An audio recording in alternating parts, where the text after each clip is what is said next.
একটা ঘোড়া রেডি হয়ে গেছে মারার জন্য, এই আর এক ঘড়িকে দেখার জন্য। এই দেখো ঘোড়া রেডি হয়ে গেছে, কি হাজি দিচ্ছে। Very nice, very nice.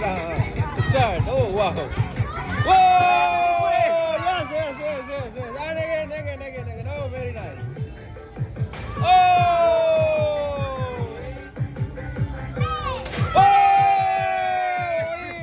no fast, very nice, very nice, very nice, very nice, very nice. তো ফাইনালি এ কিন্তু অ্যাকশন সুপার ফাস্ট করে দিয়েছে। আর দুটো মেয়ে কিন্তু ভিজে গেছে, পাশে হয়ে গেছে। কিন্তু এখানে যে মেয়েগুলো আছে সবগুলো, ওই মেয়েগুলো ওই এখানে একটা লাভ চিহ্ন আছে না, ওই লাভ চিহ্নটাতে লাগাতে হবে। এখান থেকে এই এখানে দাগ আছে, এখান থেকে বলটা মারতে হবে। মেরে যদি ওখানে মারতে পারে তাহলে মেয়েটা অটোমেটিক জলে পড়ে যাবে। এই একটা নতুন আজব গুজব খেলা। এই দেখো, যেটা ব্যাংককে আউনং মার্কেটে দেখতে পাচ্ছি। কিন্তু আমার কাছে কষ্টের লাগলো, এই রাত্রিবেলা মেয়েরা জলে ভিজতেছে, এটা ছেলেরাও জলে ভিজতেছে। এটা একটা কেমন একটা আলাদা ব্যাপার হয়ে গেল, দেখতে আমার ভালো লাগলো না।